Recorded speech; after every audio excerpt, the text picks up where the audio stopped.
Bienvenidos a todos en esta mañana, en el Día del Señor, dispuestos nuestros corazones a escuchar la palabra, a darlo todo para el Señor, a alabarle y también a recibir el mensaje que Él tenga para nosotros. Amén. ¿Estamos ahí? Pues gloria a Dios, vamos a empezar como siempre con los anuncios. Tenemos unos cuantos anuncios para el domingo que viene, importante. A ver qué tenemos aquí. Eso. El domingo que viene se hace el desayuno para hombres. Para quien no lo sepa, sabéis que es un acto que organizamos para poder invitar a personas no creyentes. Entonces invitamos también a algún pastor, algún hermano que pueda tener un tiempo de meditación, que en este caso será el pastor de Medina, David Prieto. David Prieto después se quedará a la predicación, en el culto. Pero ¿qué sucede? Al ser el desayuno a las 10, el culto se va a atrasar a las 12 y no hay escuela dominical de adultos. Y Carlos, de adolescentes tampoco, ¿no? No, porque en este caso aquí en Colmenar el maestro es Jair y el sustituto soy yo. O sea que ellos también van al desayuno el que quiera ir. Y aparte pues me imagino que Jair, Dani e Ismael pues también acudirán. Perfecto. Pues entonces, acordaros, no hay escuela dominical, culto a las 12, desayuno para varones a las 10. Esto es, no sé si lo pone ahí, no. Y el culto a las 12, ¿vale? En el culto a las 12 tenemos la tercera ofrenda misionera. Sabéis que en cada asamblea general se proponen 3 ofrendas y esta vez tenemos la ofrenda misionera para el grupo de alabanza Alfa de Ecuador. Ya os hablaremos más cosas de ese grupo el próximo domingo, porque es un grupo que no solo tienen alabanza, sino que además tienen un proyecto misionero importante de evangelismo y estamos preparando un vídeo para poder informaros. Así que recordar también ese domingo 4, tercera ofrenda misionera para el grupo Alabanza. En el capítulo de actividades tenemos una semana completa, como todas las semanas. El martes a las 8:30, aquí, culto de estudio y oración. Estáis todos formalmente invitados, porque la oración es muy importante. La iglesia no funciona sin oración, así que gracias a las hermanas y hermanos fieles que están el martes dispuestos a interceder por los hermanos y por la iglesia. El mismo culto lo hay el miércoles en Manzanares a las 8:30. Y el jueves hay un culto de estudio y oración, pero a través de Zoom. Se pone el enlace en el canal, en el WhatsApp de la iglesia y se pueden conectar todos los que quieran para hablar del estudio del martes y para tener un tiempo de oración. Esto es los jueves a las 8:30. Los sábados, voy a decir también lo de los niños antes de que me olvide. El jueves a las 5:30, Club del Buen Pastor en Manzanares. El viernes a las 5:30, el Club del Buen Pastor en Colmenar. ¿Va saliendo ahí? ¿Te doy tiempo, Dani? ¿O voy rápido? Va bien, ¿no? Y el sábado, para los más madrugadores, a las 6:30, culto de oración también por Zoom. Esto lo lleva el hermano Nico y está siendo un culto también impresionante, en el sentido de que a las 6:30 de la mañana que se junten 10 hermanas o hermanos para orar, pues ya es un milagro, ¿no?, del Señor. Pero ahí están. El domingo, este domingo, en Manzanares, como veis, se mantiene la escuela dominical para los niños a las 11 y el culto a las 12, y en Colmenar, para los niños a las 10, aunque aquí pone para adultos, este domingo no hay para adultos, ¿vale? Acordaros de eso. Sería a las 12. Este domingo 4 a las 12 el culto en Colmenar, porque a las 10 tenemos, ¿os acordáis? Desayuno para varones. Después también se sube al canal de YouTube de la iglesia el culto dominical. Y en el apartado de cumpleaños tenemos el lunes, que están de cumpleaños el hermano Franco, Leonel, y Iván, que es el marido de Leonela. Y el viernes 2, Antonia cumple 28 años. Uno más. Así que acordaros de felicitar también a Antonia. Muchas felicidades, Antonia. Para el viernes 2. Y creo que ya no tenemos nada más. ¿No? Muy bien. Pues entonces vamos a comenzar ahora sí el tiempo del culto. Y lo vamos a hacer poniéndolo en manos del Señor. El hermano José tiene una oración para empezar. Amado Dios, queremos darte las gracias, Padre, por permitirnos estar en tu lugar, bendito Dios. Escogido para tu adoración, bendito Dios, este lugar donde hemos apartado, bendito Dios, este tiempo para que te glorifiquemos, bendito Dios. Y pedimos que nos guíes, Padre, para alabarte, para glorificarte en esta mañana. Muchísimas gracias porque nos permite estar en este lugar reunidos en libertad. Nos permite disfrutar, bendito Dios, de la alabanza, de la oración. Y también pedimos, Padre, que abras nuestro entendimiento para que tu palabra haya cabida en nuestros corazones, en nuestra mente, y podamos ponerla en práctica, bendito Dios. Gracias, Padre, en el nombre de Cristo Jesús. Amén. Amén.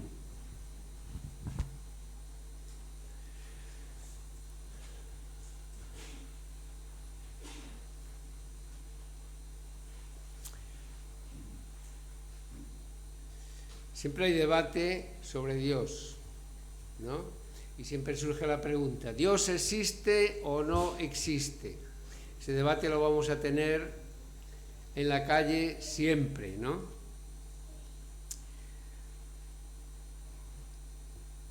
Creo que como humanos no tenemos conocimiento suficiente para dar una respuesta a esta pregunta. Quiero decir, por nuestra sabiduría y nuestro razonamiento no podríamos decir si Dios existe o no existe. No tendríamos conocimiento. El único conocimiento que tenemos de que Dios existe es que Él lo ha revelado. Él lo ha dicho. Él nos ha quedado oculto. Por eso que quiero compartir con vosotros un texto bien conocido que está en Hebreos, en el capítulo 1, el versículo 1, donde dice: Dios, habiendo hablado muchas veces y de muchas maneras en otro tiempo a los padres por los profetas, en estos postreros días nos ha hablado por el Hijo, a quien constituyó heredero de todo y por quien asimismo hizo el universo. Dios, habiendo hablado muchas veces y de muchas maneras. ¿Dios se ha revelado? Sí. Si Dios se ha revelado, no tenemos excusa para decir que no sabemos si existe o no existe. Aquí enseñamos siempre que Dios se ha revelado de tres formas: por la creación, por la Biblia y por su Hijo Jesucristo. Tres formas de revelación impresionantes pero la más poderosa y relevante es esta última a través de su Hijo Jesucristo. En estos postreros días, en los últimos días, nos ha hablado por el Hijo. Dicen Colosenses que Cristo es la imagen del Dios invisible. Dios entró en el mundo en la persona de su Hijo y lo hizo de la manera, como sabéis, más humilde, como un bebé, produciendo para ello el tremendo milagro de la encarnación. Me gusta mucho como lo dice el apóstol Juan en su Evangelio. Voy a hacer un resumen. Aquel, que es la luz verdadera, quien da luz a todos, venía al mundo. Vino al mismo mundo que él había creado, pero el mundo no lo reconoció. Vino a los de su propio pueblo y hasta ellos lo rechazaron. Pero a todos los que creyeron en él y lo recibieron, les dio el derecho de llegar a ser hijos de Dios. Entonces, Jesús, que es como la palabra, que es el verbo, como dice en Juan, se hizo hombre y vino a vivir entre nosotros. Estaba lleno de amor inagotable y fidelidad, y hemos visto su gloria, la gloria del único Hijo del Padre. Esta es la tercera y la más potente revelación de Dios, de la existencia de Dios. Estas palabras que leemos en el capítulo 1 de Juan nos recuerdan que cada persona fue creada para tener una estrecha relación con su Creador, con Dios. Como lo hemos rechazado de manera natural, porque Dios no puede tener relación con el pecado, Dios envió a su Hijo Jesucristo para recuperar esa relación que nunca deberíamos de haber perdido. Hasta el punto de que, como leemos en Juan 1:12, nos convertimos en sus hijos cuando creemos en Él de corazón y recibimos a Jesús en nuestro corazón como nuestro único y suficiente Salvador. Dios se ha revelado, no ha estado callado, y sus palabras nos han llegado milagrosamente hasta el día de hoy a través de la Biblia. Antiguamente a los protestantes se nos llamaba a los hombres y las mujeres del libro. Mi deseo es que se nos siga llamando los hombres y las mujeres del libro, porque el libro es la Biblia, despreciada en el mundo, rechazada como fábula y menospreciada. Y como dice Dios en su palabra, aquellos que menospreciaron su Biblia fueron y serán juzgados. ¿Estamos dispuestos entonces a defender la palabra? Vamos a hacerlo y lo vamos a mostrar en nuestra alabanza a nuestro Dios, el autor, el guiador, el inspirador de la santa palabra de Dios. Pido al grupo de alabanza que pase al frente. Pasamos a otro tiempo de adoración dentro del culto. Los demás lo hacemos participando, levantándonos, guiados por nuestros hermanitos de la alabanza.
bueno, es del cuando el Señor, los discípulos le piden al Señor que le enseñen a orar, que les enseñe a orar, y Él les dice: vosotros pues oraréis así: Padre nuestro que estás en los cielos, santificado sea tu nombre, venga tu reino, hágase tu voluntad, como en el cielo, así también en la tierra. El pan nuestro de cada día dánoslo hoy, y perdónanos nuestras deudas, como también nosotros perdonamos a nuestros deudores. Y no nos metas en tentación, mas líbranos del mal, porque tuyo es el reino, y el poder, y la gloria, por todos los siglos. Amén.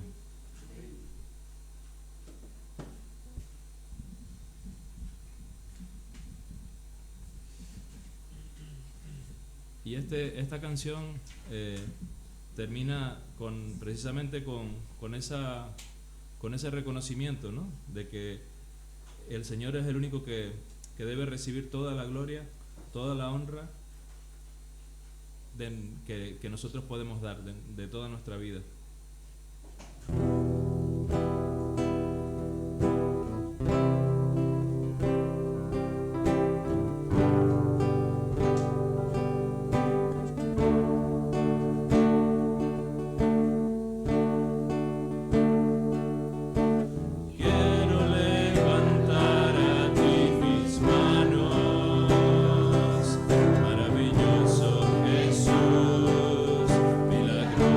Señor.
terminar con 2 coritos que son Renuévame, Señor Jesús, y si vivimos, para Él vivimos.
Pues ahora vamos a alabar al Señor también con nuestra ofrenda.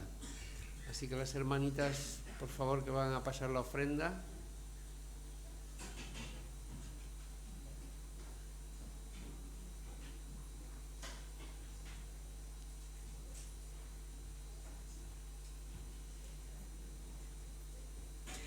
Tuya es, oh Jehová, la magnificencia y el poder, la gloria, la victoria y el honor. Porque todas las cosas que están en los cielos y en la tierra son tuyas. Tuyo, oh Jehová, es el reino y tú eres excelso sobre todos. Las riquezas y la gloria proceden de ti y tú dominas sobre todo. En tu mano está la fuerza y el poder, y en tu mano el hacer grande y el dar poder a todos. Ahora pues, Dios nuestro, nosotros alabamos y loamos tu glorioso nombre. Vamos a orar, hermanos. Padre nuestro que estás en los cielos, bendito Dios, te da muchas gracias. Gracias, Señor Jesús, por tu amor, tu fidelidad, por demostrarnos cada día, Señor, que estás a nuestro lado. Te damos muchas gracias por todo lo que haces por nosotros. Y ahora en este día, en este lugar, Señor, queremos rendir nuestros corazones ante ti, Señor, y pedirte que abras nuestros entendimientos, nuestro corazón, Señor, para poder recibir tu palabra, Señor. Te agradecemos por cada uno de los hermanos, Señor, que pueden estar aquí, Señor. Bendice sus vidas, Señor. Tú mejor que nadie conoces las necesidades de cada uno de ellos. Y te lo ponemos delante tuya, Señor. Gracias por las ofrendas que hemos podido recoger, Señor. Y los que no tienen trabajo, Señor, seas tú ayudándoles, Señor, para que puedan llevar dignamente el pan a sus hogares, Señor.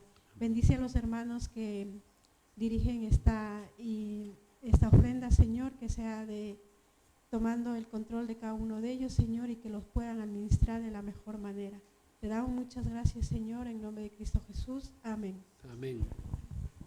Niños hasta 10 años pasan a la guardería con Verónica.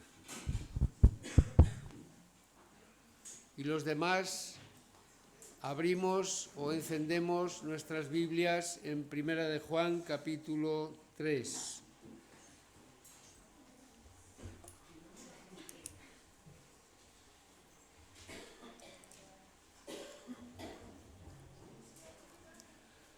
Primera de Juan, capítulo 3, versículos 11 al 15.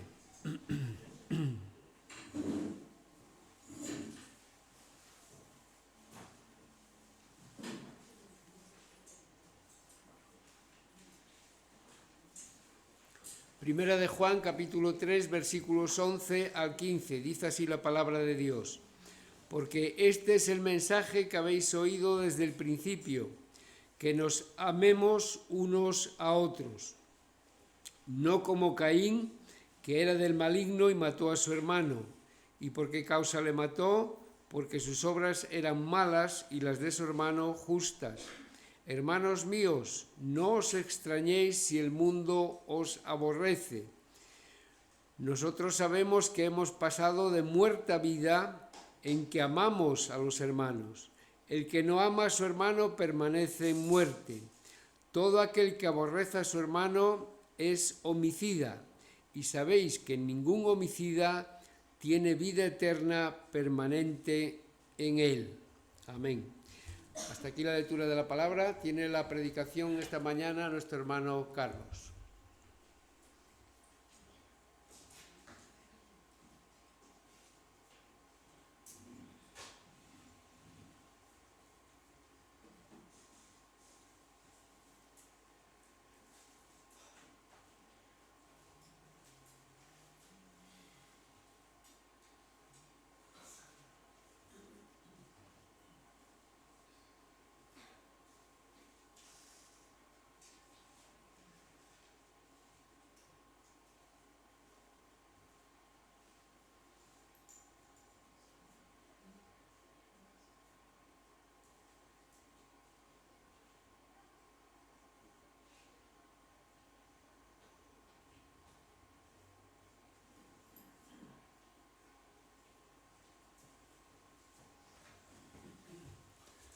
Perdón, los retoques de última hora. El directo sabéis que es vivo y los fallos pues se muestran en vivo. Buenos días. ¿Qué tal? ¿Bien? Sí, creo que muchos estamos así. Muchos estamos con constipados o con pues a lo mejor inicio de gripe o catarros. Esperemos que no sea COVID. Pero bueno. Por lo demás todo bien, ¿no? Sí, vale. Bueno.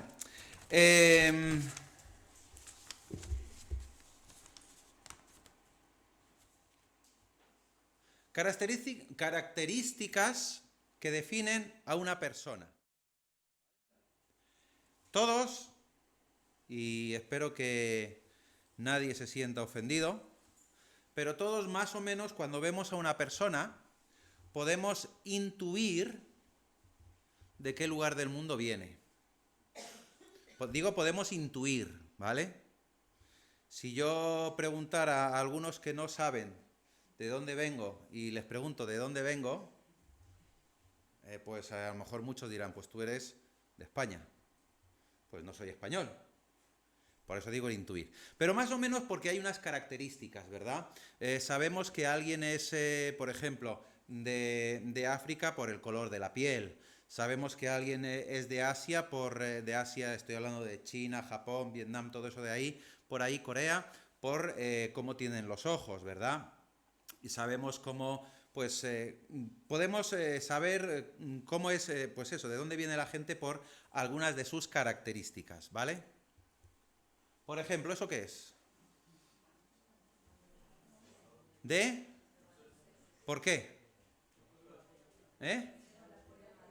Por el balón, ¿qué más? Y la ropa, pero la ropa no es de deportista. Pero los jugadores de baloncesto llevan una camiseta característica que no lleva prácticamente ningún otro deporte, ¿verdad? ¿Verdad o mentira? Porque el calzado se puede asemejar a algún otro deporte, pero la camiseta y el balón, no. Pero ¿y cómo son los jugadores de baloncesto? Es otra característica, ¿no?, de un jugador de baloncesto. Bueno, Corbalán medía 1,50. Base del Madrid de hace años medía 1,50, 1,60, me parece que era, no medía mucho más y era un base. Y había alguno más en la NBA que también estaban por ahí. Pero las características son esas. ¿Y esto? ¿Por qué? ¿Por? El balón. ¿Y qué más? Las botas, ¿verdad? O sea que sabemos que uno es un jugador de baloncesto y la otra es una jugadora de fútbol. ¿Por qué? Pues por eso, el balón los diferencia, las camisetas, la ropa que llevan los diferencia, el calzado los diferencia, incluso las medias se les puede diferenciar, ¿vale? Porque el fútbol es uno de los deportes que llevan medias altas. Baloncesto no hace falta llevar medias altas, se pueden llevar más bajas. ¿Y eso qué es? Nada. ¿Y eso? ¿Por qué?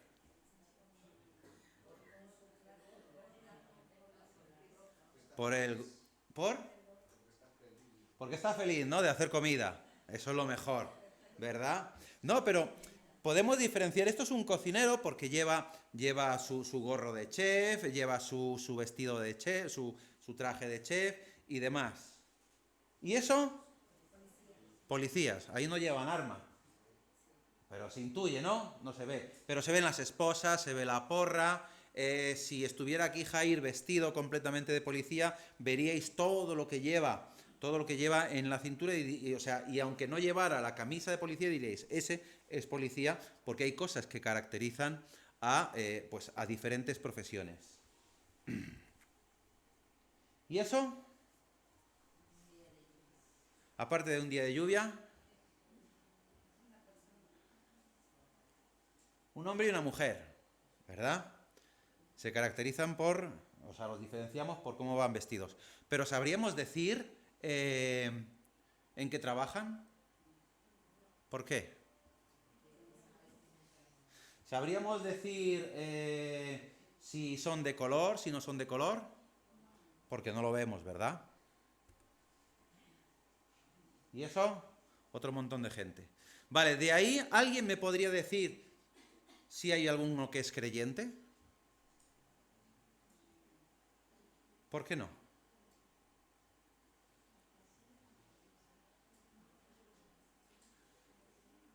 ¿En qué podemos diferenciar a un creyente del resto? O sea, si ahí hubiera una persona creyente, ¿cuál sería su característica que les diferenciara?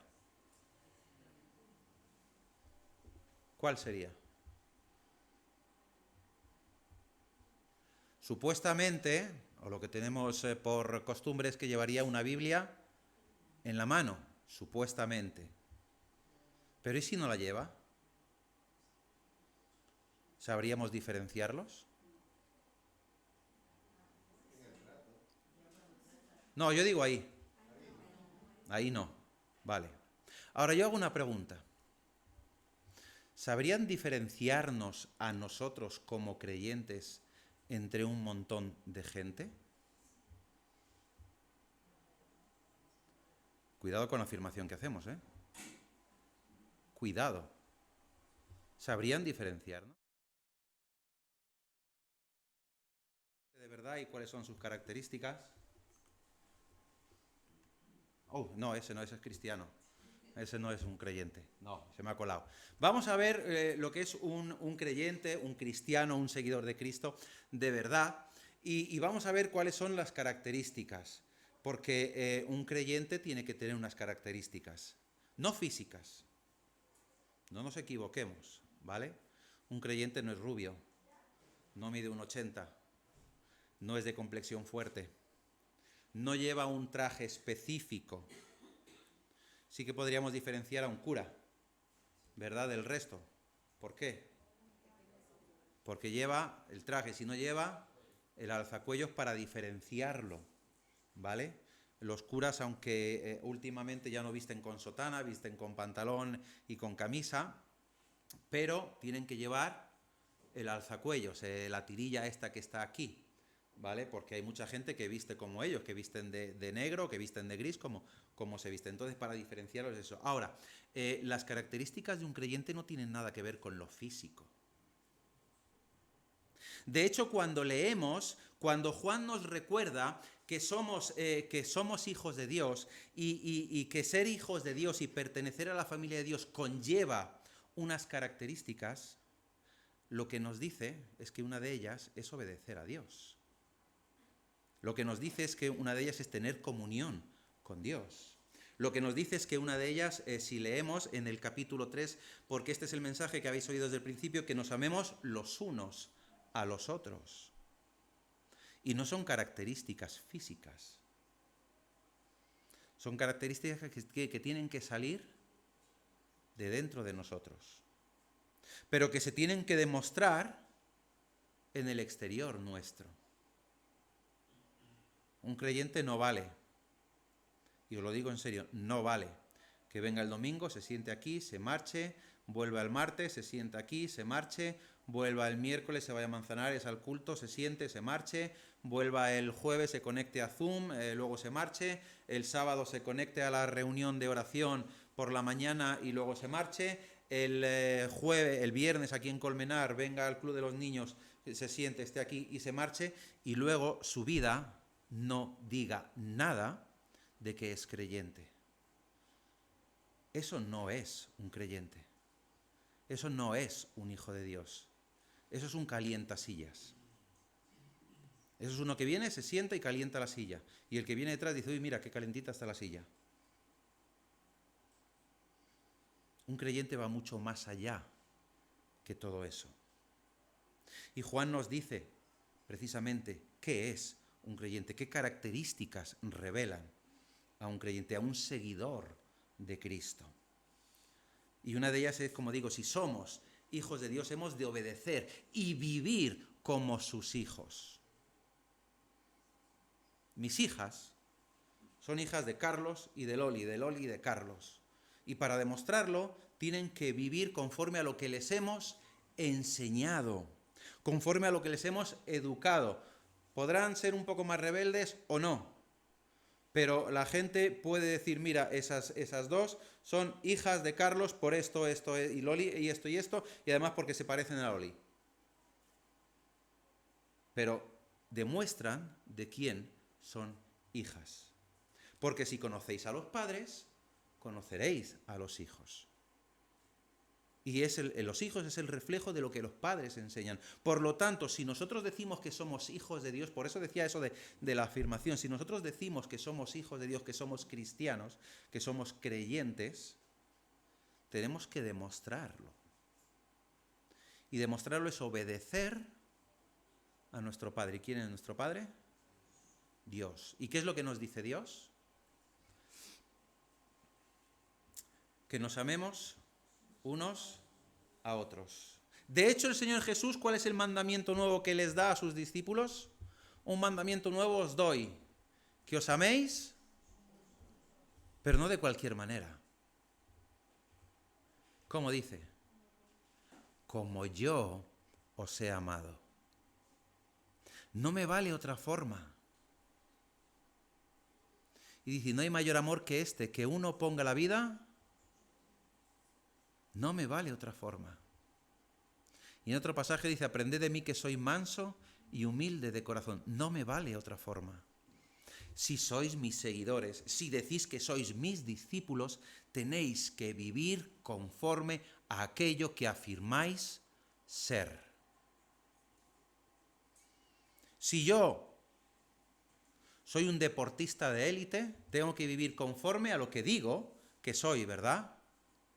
Si soy un deportista profesional y de élite, tengo que estar entrenando a diario. Tengo que cuidar mi dieta, tengo que cuidar mis salidas nocturnas, tengo que cuidar el beber o no beber alcohol y en qué cantidades. Tengo que cuidar con quién salgo, con quién no salgo, vaya a ser que se metan en una trifulca y me rompan una pierna, un brazo y ya no sirva. Tengo que obedecer lo que el entrenador me dice, tengo que vivir conforme a lo que me están enseñando. Y ser cristiano no es muy diferente, es vivir conforme a lo que Dios me enseña.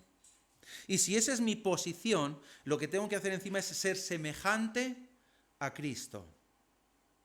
Porque no nos olvidemos que Cristo es el Hijo. ¿Y qué hizo? Pero antes de eso, yo hago la voluntad de ¿quién? De mi Padre. Os enseño lo que Él me ha enseñado. Hago lo que Él me ha dicho que tengo que hacer, pero además no solamente me sirve con eso, sino que encima lo que hago es amaros hasta el extremo, porque Dios, mi Padre, es amor y no sirve de otra manera. Tenemos que ser, como digo, semejantes a Cristo y tenemos que vivir como Él, tenemos que sufrir con Él, tenemos que aprender con Él. Mateo capítulo 11 y versículo 29, Jesús nos lo recuerda y nos lo dice bien claro. Y hay una cosa que tenemos que tener en cuenta. Muchos me podréis decir, ya, pero es que Jesús era Jesús, es el Hijo de Dios. Evidentemente Jesús vivió sin pecado. Evidentemente Jesús podía hacer todo lo que hizo porque era perfecto, es perfecto. Nosotros no somos perfectos. ¿Cómo vamos a asemejarnos a Cristo? ¿Cómo vamos a ser igual que Él? Pero es que lo más maravilloso es que Jesús dice, espera, perfecto no vas a ser, pero puedes ser semejante a mí. Llevad mi yugo sobre vosotros y aprended de mí, que soy manso y humilde de corazón, y hallaréis descanso para vuestras almas, porque mi yugo es fácil y ligera mi carga. Podéis aprender de mí. Podéis ser semejantes a mí. Podéis hacer mucho de lo que yo os enseño a hacer. No vais a ser perfectos, evidentemente. Un día lo seréis, aquí no. Pero estáis en el proceso de, y en el proceso de podéis hacer todo aquello que yo os enseño. Y una de las cosas es, amaos los unos a los otros como yo os he amado. Jesús obedeció a su Padre como hijo. Pero no solo eso, sino que encima, como digo, derramó y mostró amor. Llamarnos cristianos significa que somos seguidores de Cristo. ¿Vale? Es verdad que me puede decir, hay muchos que se llaman cristianos. Vale, de acuerdo. Pero olvidémonos de esos muchos. ¿O tenemos que vivir conforme a los demás? ¿A qué no? Pablo nos dice que no nos conformemos a este siglo, que no seamos como los demás. Que no pensemos en lo que hace Juan o en lo que hace José o Nancy o Antonia o quien sea, sino que tengo que pensar en qué es lo que yo hago, qué es lo que yo soy. Porque la relación de José con Dios, o de Nancy con Dios, o de Juan con Dios, es su relación con Dios, no es la mía. Y Dios no me va a pedir cuentas de la relación de ellos, me va a pedir cuentas de mi relación con Él. Y eso es lo que tenemos que saber, que en esa posición que Jesús obedeció a su Padre como hijo, pero no solo eso, sino que derramó y mostró amor. Y llamarnos cristianos implica seguir las enseñanzas de Cristo y ser semejantes a Él. Y si somos como Él, hemos de reflejarlo en nuestra vida. Tenemos que mostrar esas características como hijos de Dios. Porque os voy a decir una cosa. El privilegio de ser hijos de Dios, de ser escogidos por Dios como sus hijos, no es cualquier privilegio, ¿eh? Juan 1:12 nos dice que todo el que recibe a Jesucristo, que es hecho hijo de Dios. Y esto no es voluntad de carne ni de sangre, sino que es ¿de quién? De Dios. Es Dios quien te ha elegido. Es Dios quien ha querido que tú formes parte de su familia. Si crees en su Hijo Jesús, evidentemente. Y por lo tanto hemos de reflejarlo en nuestra vida. El versículo 10 nos dice en esta misma carta, dice, en esto se manifiestan los hijos de Dios y los hijos del diablo. Todo aquel que no hace justicia y que no ama a su hermano no es de Dios. O sea que el ser hijo de Dios no significa que puedo, como decía antes, que puedo venir aquí, sentarme y se acabó. Sino que el ser hijo de Dios implica acción. Implica que tengo que demostrarlo. Implica que tengo que actuar. Implica que me tengo que mojar. Que tengo que sudar. Que tengo que trabajar. Que tengo que hacer cosas. Y si pretendo ser un cristiano, un creyente estático, mal voy. Mal voy. Porque los ociosos no tienen un buen futuro. Pero ahora lo más importante aquí es que una vez que somos hijos de Dios, una vez que afirmamos serlo, debemos entender y debemos comprender qué es lo que conlleva todo esto, qué es lo que conlleva esta afirmación. ¿Soy hijo de Dios? Sí. Ahora, ¿qué conlleva todo eso? ¿Qué implica todo eso? Y lo que implica y lo que conlleva es que hemos de ser como Cristo. Hemos de ser semejantes a Jesús. Y Juan nos dice que nuestra posición es la de hijos de Dios. Y si hemos creído en su Hijo, pues tenemos que mostrar al mundo a quién pertenecemos y cuáles son esas diferencias que hay entre el creyente y el mundo. Y son unas cuantas, ¿eh? Evidentemente, dale para atrás, porfa, Dani. Que yo no puedo darle para atrás de aquí. No, esa no. La anterior. Vale. Evidentemente, ahí no se identifica a ningún cristiano, a ningún creyente. Para identificarlo tienes que poner manos a la obra. Y lo primero que nos enseña el Nuevo Testamento en cuanto a nuestra posición como hijos de Dios es que hemos pasado de muerte a vida. Y no creo que alguien que vivas esté estático. La vida implica movimiento, la vida implica acción. Y si hemos pasado de muerte a vida, implica que tenemos que actuar, que tenemos que hacer.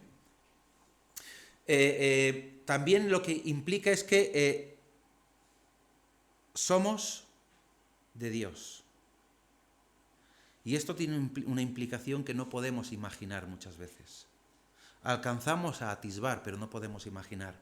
El ser de Dios significa que Dios ha pagado un precio por cada uno de nosotros. Somos su posesión. No su posesión como que esto es mío, es mío, es mío, es mío y hago lo que quiero con ello, no. Sino que, escucha, yo he pagado el precio de tu liberación, de tu salvación del pecado. ¿Y sabes cuál ha sido el precio?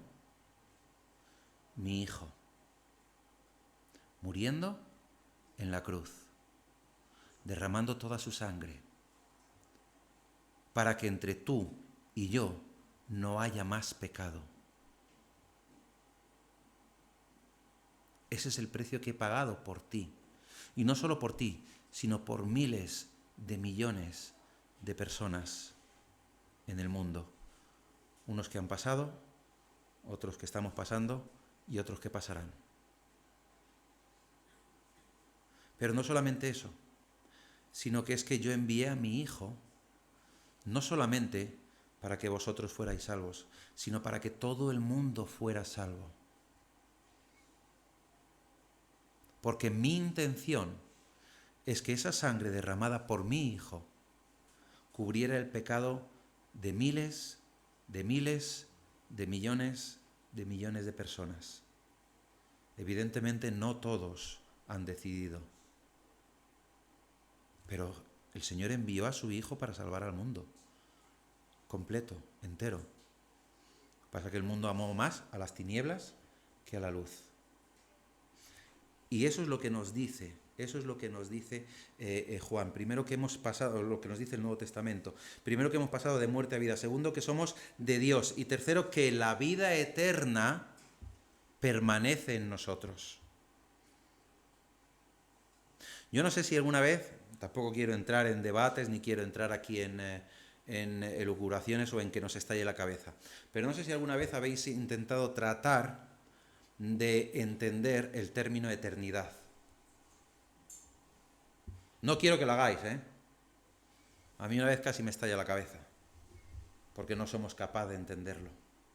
Pero lo que nos dice es que la vida eterna permanece en nosotros. Si la vida eterna permanece en nosotros, entonces nosotros tenemos que hacer algo a cambio. No es que digas, bueno, Señor, como tú me has salvado, pues entonces yo ahora voy a hacer por ti, pues evidentemente te debo lo que has hecho por mí. No. Sino que, Señor, porque tú me has salvado, yo quiero amarte a ti y por ende a los demás. Porque el amor que tú has derramado en mí, yo lo voy a hacer con los demás. Pero no porque tú me obligues, o no porque, bueno, como has hecho por mí, sino porque quiero hacerlo, porque deseo hacerlo, porque reconozco cuál es mi posición, porque sé que soy tuyo, porque tú has pagado el precio que ha sido tu Hijo muriendo en la cruz, derramando toda su sangre por mí, en un acto de amor infinito, incomprensible. Y yo quiero solo un poquito de ese amor que tú derramas en mí, un poquito, porque no alcanzo a entender qué amor has derramado en mí, reflejarlo a los demás. Y eso es lo que nos dice Juan: si no amamos a nuestros hermanos, no somos de Dios. Si no hacemos con nuestros hermanos, no somos de Dios. Porque Dios ha hecho y Dios quiere de nosotros también acción. Si fundamentamos nuestra afirmación como hijos de Dios en estas tres verdades, que son inevitables, ineludibles y ciertas, ciertísimas, ¿vale? Entonces mi vida dará testimonio de ella. Capítulo 7 de Mateo, versículos 15 al 20.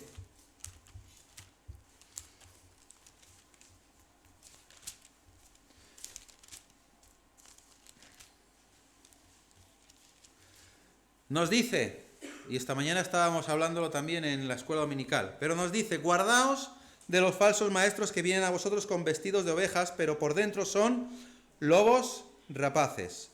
¿Por qué? Por sus frutos los conoceréis. ¿Acaso se recogen uvas de los espinos o higos de los abrojos? Así todo buen árbol da buenos frutos, pero el árbol malo da frutos malos. No puede el buen árbol dar malos frutos, ni el árbol malo dar frutos buenos. Todo árbol que no da buen fruto es cortado y echado en el fuego, así que por sus frutos los conoceréis. ¿Qué significa esto? Significa que si nosotros fundamentamos nuestra afirmación como hijos de Dios en estas tres verdades, mi vida tiene que dar testimonio de ello, mi vida tiene que dar frutos. Mi vida tiene que ser ese buen árbol que dé frutos, ese manzano que dé manzanas, no peras. ¿O alguien ha visto algún manzano que dé peras? No, ¿verdad? Puede dar malas peras, o sea, puede dar malas manzanas, pero a lo mejor es porque nadie lo ha cuidado. Pero si nosotros como manzanos estamos abonados y estamos enraizados en el terreno que es Dios, en el terreno que es Cristo, daremos y tenemos que dar buenos frutos y buenas manzanas. No daremos otro fruto. Porque dice que aquellos que dan otro fruto, que dan ese fruto que no es el de su árbol, ¿qué son? Son hijos del diablo. Porque sí, yo soy buena persona, pero mira, paso de Nancy. Si la atropella un coche ahí, pues me da igual. Si ande yo caliente, ríase la gente. El resto me da igual. Y es en la sociedad en la que vivimos. Si somos hijos de Dios, no podemos dar malos frutos, tenemos que dar buenos frutos. Y al proclamar quiénes somos, no solo hemos de hacerlo de palabra, sino también demostrando con actos. Porque la gente no se va a fijar, y esto lo sabemos perfectamente, la gente no se va a fijar en nuestras palabras. ¿En qué se va a fijar? En cómo actuamos. Porque yo puedo ir a una persona y decirle, mira, o un médico puede llegar a un enfermo y decirle, mira, si quieres ponerte bueno, deja de fumar, por ejemplo. Y el paciente decir, pues oye, buen consejo. Gracias, doctor, y se va. Y de repente ese médico va a tomarse un café y esa persona le ve que se está fumando un cigarro. Dice, a ver, tú me has dicho esto y estás haciendo esto otro. No puede ser. No, mira, yo soy creyente, soy hijo de Dios, y entonces, pues, a ver, hay que amar a los demás, hay que amar a los hermanos, esto y lo otro, y luego encima, pues, procurar el bien de los demás, que los demás estén por encima de mí, y patatín y patatán. Ay, muy bien, oye, buenas palabras. Sin embargo, salgo por ahí y me ve y estoy insultando a mi mujer, pegando a mi mujer, maltratando a mis hijas. ¿En qué se va a fijar? ¿En lo que he dicho o en lo que estoy haciendo? ¿Tú eres cristiano? ¿Te dice eso la Biblia, que puedes maltratar? No. Tenemos que demostrar lo que somos, tenemos que demostrarlo. La gente se va a fijar en nuestros actos. Podemos predicar y anunciar el Evangelio. Podemos proclamar que hemos pasado de vida a muerte tanto como queramos. Pero si nuestros actos, si nuestra manera de vivir no refleja esa realidad, a nadie le va a interesar lo que le digamos. A nadie le va a interesar lo que digamos. Yo no puedo estar aquí hablando de no robar, de no matar, de no hacer daño a nadie y salir por esa puerta y hacerlo. No puedo, no debo, pero el mundo se fija en lo que hacemos, en cómo vivimos, en lo que somos, no en lo que decimos ser. ¿Por qué? Porque al final lo que somos acaba por salir a la luz.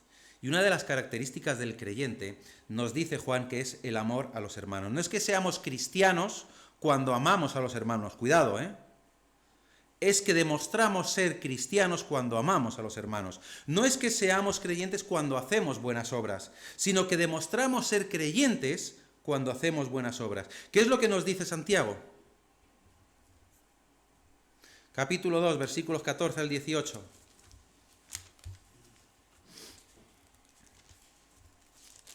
Que muchos dicen, aquí está hablando Santiago que tenemos que hacer obras para poder ser buenos, para poder ganarnos el cielo, para poder tener fe. No, Santiago capítulo 2, 18 nos dice, pero alguno dirá, tú tienes fe y yo tengo obras. Muéstrame tu fe sin tus obras. ¿Se puede? Dice, yo te mostraré mi fe por mis obras. Te mostraré mi fe por mis obras. No es que las obras vayan antes de la fe, sino que primero viene la fe, que es un don de Dios, y después de la fe me mueve a hacer obras. Pero si no hago, mi fe es muerta. No sirve de nada. Y eso tiene que ver con el amor. ¿Qué es lo que dice Pablo? 1 Corintios 13. Si yo tuviese, y yo hiciese, pero me falta amor, no me sirve de nada. Porque el amor es la muestra de todo eso que digo ser, que digo hacer. Nuestra conducta afirma aquello que somos, y Juan nos recuerda cuál es nuestra posición, qué somos y en quién somos.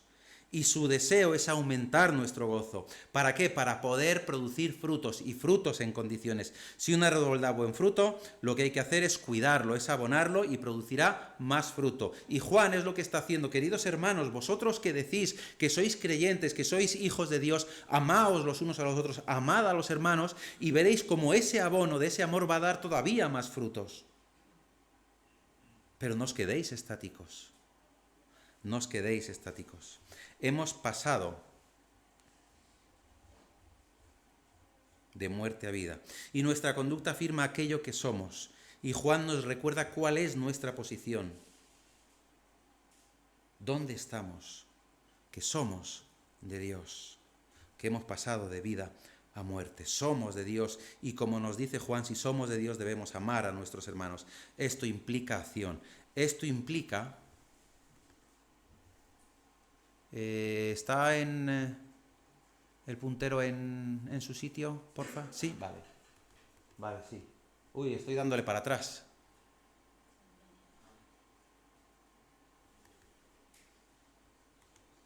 Ahora, vale.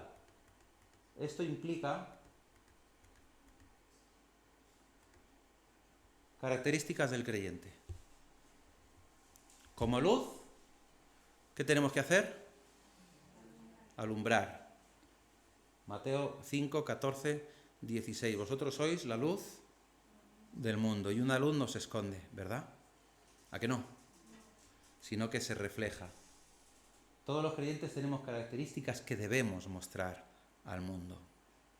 Una de ellas es esa luz. Otra, como santos debemos estar separados del mundo. No podemos estar en el mundo, no podemos conformarnos con el mundo. Romanos capítulo 1, versículo 7. Nos dice así: a todos los que estáis en Roma, amados de Dios, llamados a ser santos. Llamados a ser santos. Y 1 Corintios capítulo 1 y versículo 2.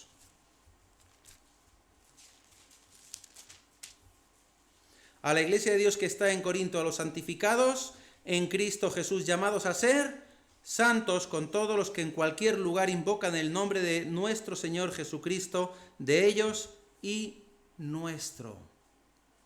Si somos hijos de Dios, estamos llamados a ser santos, apartados del mundo. Estamos en el mundo, pero no somos del mundo. No podemos conformarnos a este siglo. Y esa es otra característica del creyente. Otra más, como cristianos tenemos que ser semejantes a Cristo.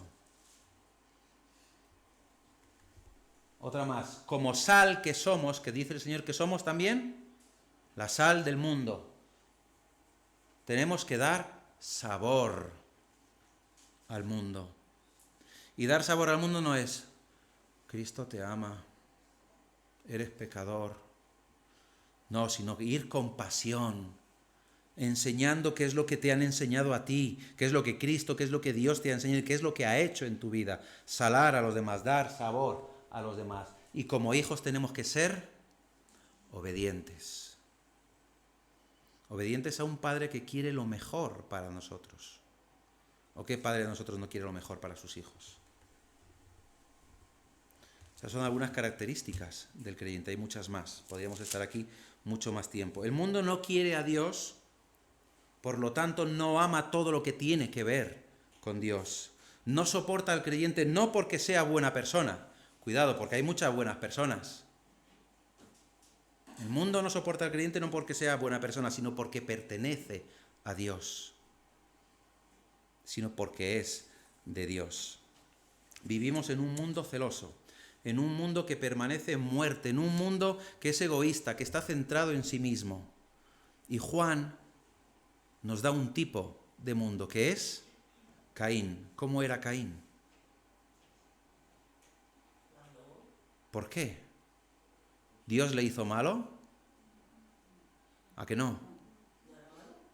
No, ¿Dios le hizo malo? No, ¿verdad? ¿Sus obras? ¿Por qué? Porque no quería complacer o no le apetecía complacer a Dios. Sin embargo, ¿qué hacía Abel? Todo lo contrario, yo voy a complacer a mi Dios. Voy a estar a bien con mi Dios. ¿Y qué hacía Dios? Miraba con agrado, evidentemente, las obras de Abel, pero no las de Caín. Y Caín se convirtió en un celoso, en un egoísta, y mató a su hermano por celos. Así es el mundo. No soporta, no que seamos buenas personas, sino que seamos de Dios. Porque el mundo lo que quiere es que seamos como ellos. Si eres diferente a mí, malo.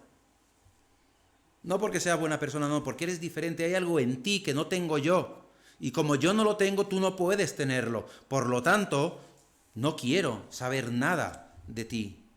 Te odio porque eres de Dios.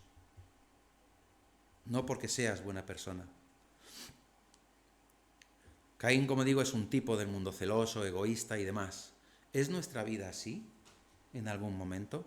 Si somos hijos de Dios tenemos que ser semejantes a Cristo. El mundo nos aborrece, igual que aborreció a Jesús. Y Jesús lo dijo, el mundo os va a aborrecer. Porque sois discípulos míos. Porque sois de Dios. Pero aún así tenemos que ser sal, tenemos que ser luz. Jesús vino a ser sal, a ser luz. Él es la luz del mundo. Pero aún así se burlaron de él. Gritaron que lo crucificaran. No fue porque fuera una buena persona o hiciera buenas obras, porque por eso le seguía la gente. ¿Por qué seguía la gente a Jesús? Le seguía porque, mira, este es bueno y hace milagros. Y oye, quién sabe si a lo mejor a mí me toca un milagro. Es que ha multiplicado los panes y los peces y le ha dado de comer a 5.000 hombres. Pues yo quiero también eso.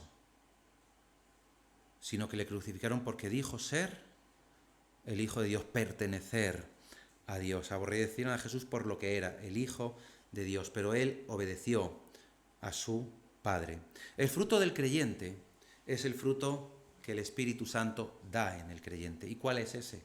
Gálatas capítulo 5, versículo 22 hasta el 23. Y lo pone en nosotros. Y se resume en el primer gajo del fruto. Imaginaros que el fruto del Espíritu es una mandarina o una naranja. Y cada gajito es una característica de ese fruto. No es que sean muchos frutos, sino que es un solo fruto, pero con muchos gajos. Y se resume todo en amor. Y lo vamos a ver, ¿vale? Vamos a ver por qué. Si amas a Dios, amas a los hermanos. Y Gálatas, como decía, nos dice cuál es el fruto del Espíritu Santo. Y ese fruto es una característica del creyente, del Hijo de Dios. Y Pablo también nos habla precisamente de la característica del fruto del Espíritu Santo, que se resume en el amor. Gálatas 5, 22, 23, contra 1 Corintios 13, 4 al 7. ¿Vale? No es que sea una pelea, es todo lo contrario. Fijaros. Los frutos del Espíritu Santo contra el amor y el amor. El primer fruto, no, el primer fruto que nos dice es amor, pero el segundo es gozo. ¿Y qué nos dice 1 Corintios? No se goza de la injusticia, mas se goza de la verdad, el gozo.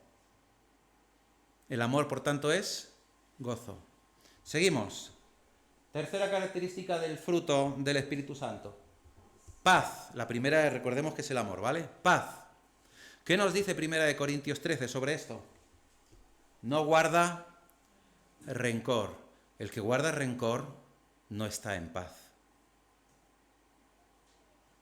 Porque hay amargura en su corazón y no está en paz.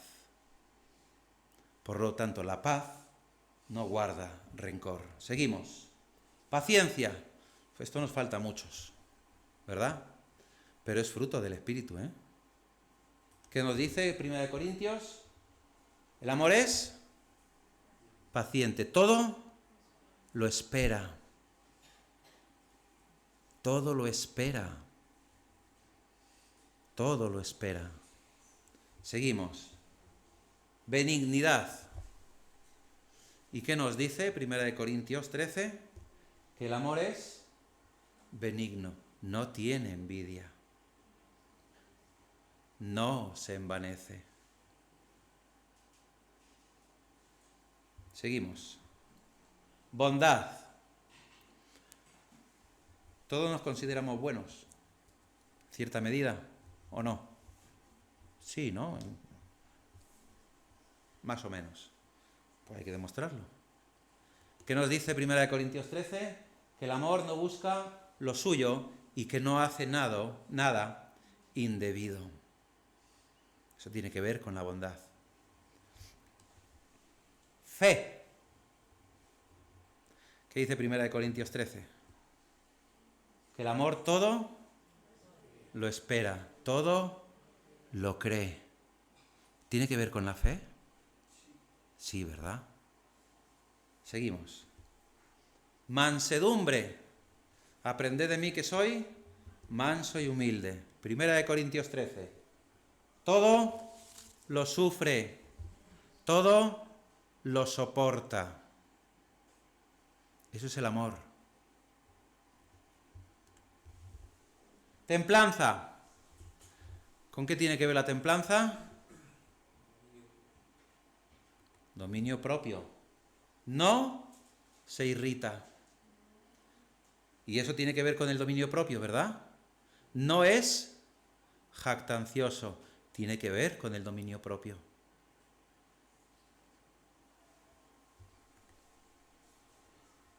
El amor nunca deja de ser. El amor nunca deja de ser. Si nos llamamos hijos de Dios, si sabemos cuál es nuestra posición en Dios, si sabemos que somos de Dios, nuestro fruto es el amor. Y el amor implica todo eso. Dale para atrás, porfa, Dani. El amor implica todo eso. Porque es el Espíritu Santo quien está obrando en nosotros y quien está haciendo posible toda esa lista. Ahora mi pregunta es, ¿toda esa lista es mi vida? Eso tiene que ver con el amor a los hermanos, ¿eh? No os penséis que no. ¿Toda mi vida es esa lista? ¿O hay cosas en las que fallo? Si hay cosas en las que fallo, ¿qué quiero hacer? Mejorar, aprender, dejarme moldear por Dios, que el Espíritu Santo siga haciendo su obra en mí, o prefiero seguir como estoy. Porque plantéate esto, si prefiero seguir como estoy y algo falla de esa lista, que es el amor a los hermanos, ¿qué es lo que nos dice Juan? Que el que no ama a los hermanos no es, escúchalo bien, el que no ama a los hermanos no es de Dios. Y no es broma. El que no ama a los hermanos no es de Dios. No implica que voy a pasarme ahora todas las tardes o todos los días en casa de Nancy y José. Eso tampoco es. O jugando al pádel con Juan a todas horas.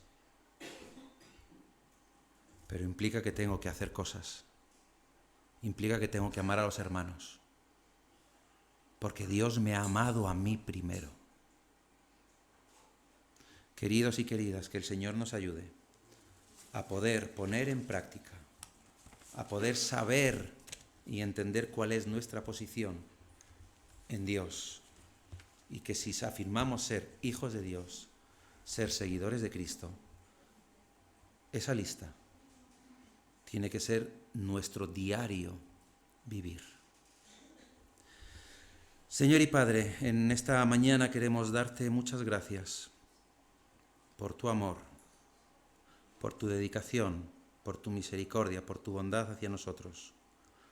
Muchas gracias por todo lo que haces día a día por nosotros sin merecerlo,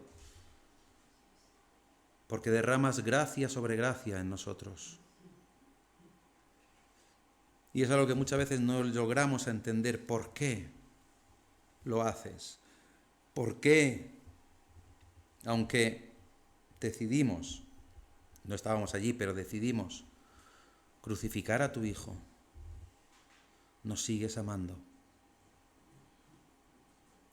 Pero sabemos una cosa, y muy clara, porque tú eres amor, y no puede ser de otra manera. Y por lo tanto, Señor, que te queremos pedir que ya que afirmamos ser tus hijos, ya que afirmamos que tu Hijo es nuestro Salvador, nuestro Redentor, nuestro Maestro, que nos ayudes a vivir conforme a lo que Él nos ha enseñado, que nos ayudes a ser semejantes a Él, que nos ayudes a poder mantener una vida apartada, entregada a ti, y una vida en la que el fruto de tu Espíritu obrando en nosotros se muestre día a día. ¿Podremos flaquear? Sí, nadie lo dice que no. Pero si dejamos que el Espíritu Santo, que tu Espíritu Santo obre en nosotros, volveremos a resurgir, volveremos a levantarnos y volveremos a amar a pesar de las circunstancias. Señor, ayúdanos a ser instrumentos útiles en tus manos.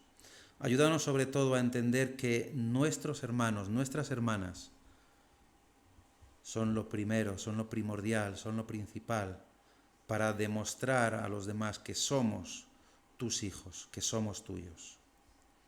Te damos las gracias por tu palabra, por tus exhortaciones, por tus enseñanzas y muchas veces por tu disciplina también, porque es para nuestro bien y para nuestro crecimiento. Y ahora te pedimos, Señor, que nos bendigas en esta semana que comenzamos, que nos despidas de este lugar con tu paz y con tu bendición, y que nos sigas guardando y bendiciendo como lo has hecho hasta el día de hoy. Gracias por todo, en el nombre de tu Hijo Jesús. Amén.